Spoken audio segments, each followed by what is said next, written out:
Which TV show got too big for its boots? Is it fair to say Heroes? I love the show, but it was whack for like the last 2 seasons. The reboot was just I don't know what that was.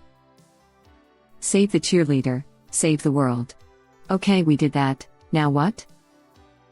Thank you, Peter. But the cheerleader is in another castle. It was going somewhere interesting with the introduction of Adam and Hero being stuck in feudal Japan. And then... strike. Remember when Peter took his girlfriend to the future, and then just left her there? Honestly, my biggest issue was when they started nerfing Peter and Sylar. They had become a little too powerful since they could collect powers, but the way they kept trying to do it was just lazy writing. Season 2 also had the really annoying Nissan Rogue product placement, which only contrasted with how well they did the Versa in Season 1. I remember reading that the writers had every intention to let Peter and Nathan die at the end of Season 1, but were hard blocked by the producers. There was too much popularity for both their characters, and so they survived and the writers had to figure out what to do about it. In turn, the show crumbled. Actually, if I recall correctly, the show was originally going to feature a completely new set of heroes each season, but as you say, the popularity of characters like Peter, Sylar, Hero, etc. made them change that. They ended up with characters that got so powerful they had to keep finding ways to nerf them so they couldn't just power themselves out of any situation. Heroes only had one good season. Prison Break. They kept having to break out of prison every 2 seasons. Season 1 was very good. The whole tattoos are the escape plan was really cool. It should have ended after 1 season and a successful escape. If you ask me, it did end after a successful escape in Season 1. There's no reason to continue watching. Now the first chasing part in his escape plan was a good season. The South American prison is where it lost the plot. Seeing T-Bag lose a hand was some pretty compelling storytelling. In my opinion, the second season was a great spot to stop watching. Declines severely after S3 starts. Once upon a time, interesting concept, poor execution down the line. Every season we had to deal with yet another memory wipe. That got old fast. The Good Place is the only show that can regularly pull off a memory wipe. Jason figured it out? This is a real low point. Ow, yeah, this one hurts. I thought I misquoted, but even better that this is tacked on before the snap. Edit, I did misquote, I missed a Jason. Web link. The Good Place is an example of a show that felt like it had at least a solid outline for the series and knew it would need to end. I find that in general, I prefer series with that sort of a plan. I've lost interest in entire genres because they just rehashed similar story arcs over and over. The arcs may have had a plan, but there was not one for the series or the characters. And trying to shoehorn character development into that model generally doesn't work for me. Yeah, I was sad to only get 4 seasons, but I'm also equally sure that if it ran 5 or more it would have lost the thread. Good on them for keeping it short and sweet. That's because in my opinion it had a reason for memory wipes. But it felt like the memory wipes in WoT were just there for plot reasons. Everyone is getting comfortable and getting along again, time for someone to snap, and decide to get evil again. It was like Heroes. The first season was high-tier TV watching, then every season gets progressively worse until you don't even notice it's off the air. Unfortunately, Heroes was a victim of the strike. The strike and producers/network meddling. Tim had envisioned the show as an anthology, with every season having a new set of heroes discovering powers and coming together. With the runaway popularity of Season 1, the network forced him to keep the same cast and thus he had to rewrite everything from scratch while a writer's strike was happening. But you don't understand. Peter's arc is complete. He's basically Superman now. I don't know, downgrade his powers or something. My money, my rules. Yep. From what I've read, Hero was going to be the link that connected all seasons, with him being a guiding force, like when he gave us the catchphrase "Save the cheerleader," and ultimately the one that brought them all together for the series finale. But other characters were to vanish or only be seen in cameos. Instead, we got Amnesic Pete in Ireland. I knew once they introduced Frozen it was over. Frozen wasn't even out when the show started, so at that point it was obvious they had no real plan for the show and just wanted to do what the audience wanted. It reminds me of when Disaster Movie parodied Enchanted and other stuff that hadn't come out yet. That was why I quit watching. At that point, it became less about retelling fairy tales, with little bits of Disney thrown in for fun, and more about Disney tie-ins. I enjoyed the show, but how many times they could repeat the whole forgotten memory and new evil villain appears in town trope. The first season was great and interesting, and the idea was neat. But then they just kept rolling with the whole idea of the first season nonstop. Hell, the final season was essentially season 1, just in Seattle. It was as they ran out of ideas after the first season. Also, the evil queen's reason for hating Snow White was just stupid. I think I stopped watching that show in the season with Peter Pan in it. Anyway, I just wanted to say that I enjoyed the show in the first season when you had the feeling that everything could be the imagination of the kid instead of it being real, like it happened at the end. That uncertainty is what made me like the first season, and then the show was just a train wreck. The only character I really liked was Rumple. Funny enough, I hate Belle. Yeah, the thing that killed it for me was them relying so heavily on Robert Carlyle to carry the show. Damn near every mysterious Disney villain that got added was oops, turns out it was just another nickname somebody gave to Rumpelstiltskin. No wonder he needed that cane. His legs must have hurt from carrying the entire cast and plot. I hated just about everyone on that show. They all became so unbearable except for a couple of them. That 70s show after Jackie and Hyde broke up, Eric and Kelso left, and Donna became blonde. WTF. I will never, ever understand why they made Jackie and Fez endgame when she and Hyde worked so well together. Can't believe I had to scroll this far for this. The seasons where Eric is gone, but everyone still hangs out in the basement, were tough. Red and Kitty carried the show. The 8th season was painful. And Kitty was a far less interesting character by the end, took away her personality, and made her an alcoholic. It wasn't funny, it was sad. Have you ever seen how normal the actor that plays Kitty is in real life? She can act. Deborah Jo Rupp is the best TV mom ever. Weeds.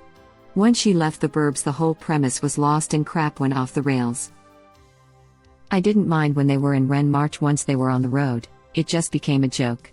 How many times can you screw up, Nancy? It felt like they did a full filler season. Like the only thing that happened story-wise is the premiere and the finale. It was pretty predictable that Nancy would F her way out of whatever new situation they were in, the only question was occasionally with whom. Her vagina became the most boring deus ex machina. Deus ex vagina. The show burned to the ground with agrestic. I loved True Blood, but man, it went way off the rails, especially the last couple seasons.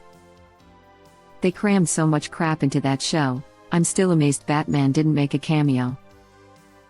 I loved it and the books, but then all the fairy crap started happening in both and I was like, F you Charlene Harris, what have you done? Also Byleth? What the actual F? Oh God, do not mention Byleth to me. I would like to pretend that whole ending and season did not even happen. But I loved the first couple books, especially when Sookie was with Eric. Yes. The book where Eric loses his memory and Sookie gets with him is literally my favorite. Although I was happy when he went back to being a butthole, because who doesn't love the hot butthole vampire? The first season of True Blood was amazing. It felt so fresh, so sexy. Then the second season was okay. I still enjoyed the characters, but the sex stuff got dialed up to 11. After that, it just went completely off the rails. They lost me with the fairy crap. Arrow. By like the third season, everyone and his or her mom becomes a superhero. He started out as an assassin. The base premise was so dark and edgy, and then they went back on it and made him into some kind of never-kill Batman imitator, but it just felt so hollow. He got himself the power of friendship by sacrificing being an interesting character. The peanut gallery does not stand up on their own as interesting without an interesting lead. And he got all bent out of shape because Wildcat killed a person once when he was a vigilante. Like F you Ollie. You killed like 50 people when you first showed up. So you want me to take these nanobots you stole from a government lab and reprogram them to fix some guy's cancer after we inject them into his arm? Yes. Could you give me like 30 minutes? Better yet, let me take a photo of this processor to make a copy of it. Pointing a laptop at a nuclear missile will allow me to hack it. I lived on a magic effing island for 5 years but forgot magic was a thing until a magic bad person turned up. I can beat the magic bad person with the power of love. Impaled with a sword through the chest, then falling off a cliff into a remote, snowy wilderness healed by warm effing tea. F me, that show went to crap. How warm was the tea? Warm. A fresh cup of really hot tea. It might be a virtual impossibility, but it must have finite improbability. Fairly Odd Parents. The writers were fine, but Nickelodeon got too greedy. The addition of Sparky the dog, the new neighbor girl, and the whole anti-fairy world subplot was too much. They just kept adding stuff, but the original structure was pretty good to begin with. Butch Hartman wanted the series to end after Channel Chasers, and it did briefly end after one of the Jimmy/Timmy Power Hours, but alas, Nickelodeon brought it back a year later and it went on for far, far too long. I thought it did end after Channel Chasers. Laughing out loud. I hated the new neighbor girl. She gets fairy godparents because her parents travel. They clearly love her and she's taken care of while they are away. Aside from being lonely, how does her life suck as bad as Timmy does? Exactly. I really started losing interest after that. The first few seasons were really good, but Nickelodeon execs just saw dollar signs, and it ruined the show.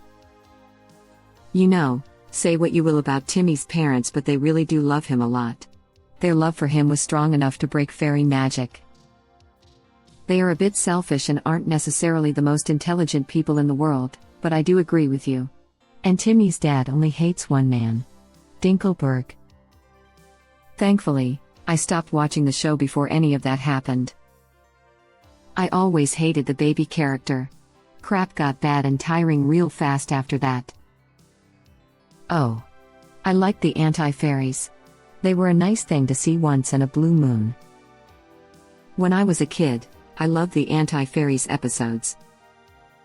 They threw all of the rules out the window. I want to say Dexter, but honestly, I don't remember how it ends. Something about that dumb girlfriend, something about it was not very Dexter-like. Edit, so I guess I really did forget the ending because I have no recollection of the lumberjack mumbo-jumbo. My friends told me he became a sad lumberjack at the end. I never watched it myself. I wouldn't even call him sad. He becomes a lumberjack and seems to have lost all character development and just enjoys doing what he did in season 1. Epping trash. You know, that ending was not even that terrible.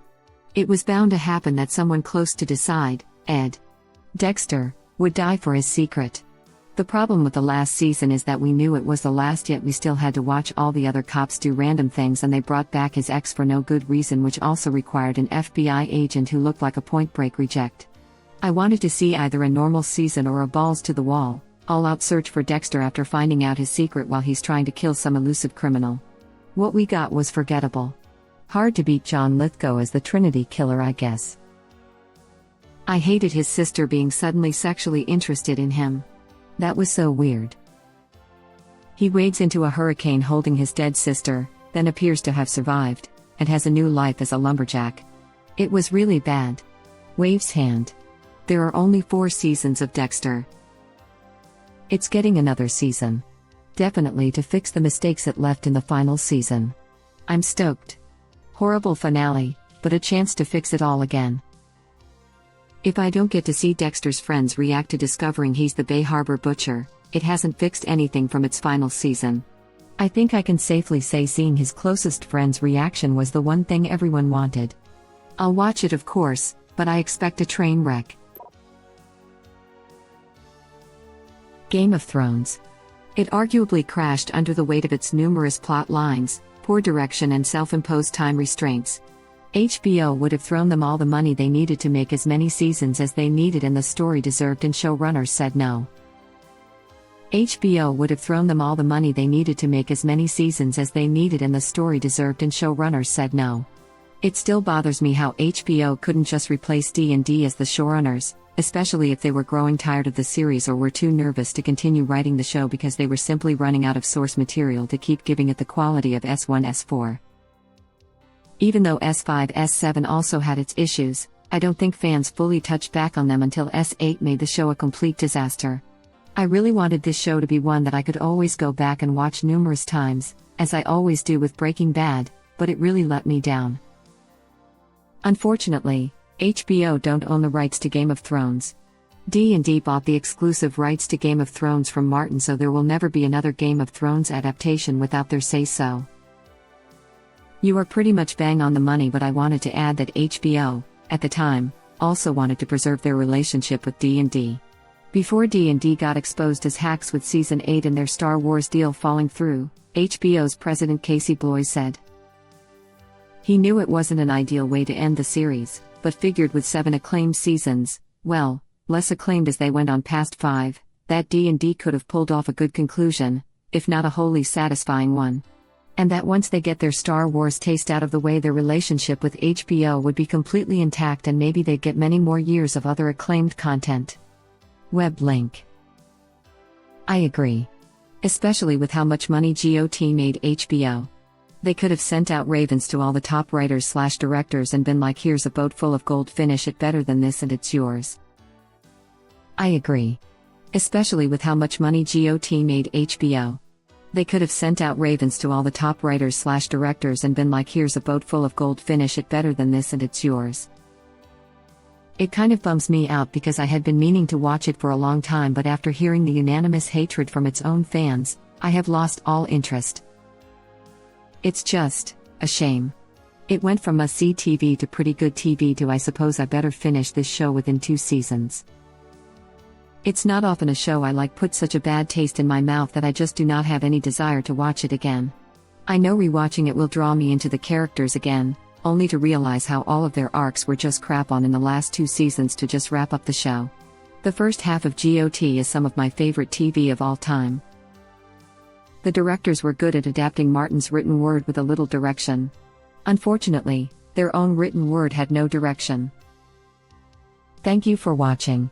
Please subscribe to be the first to know about Red Rabbit Reader's new videos. If you like our videos, please like them on YouTube and share them with your friends. We welcome your comments below. Press to start another of our videos.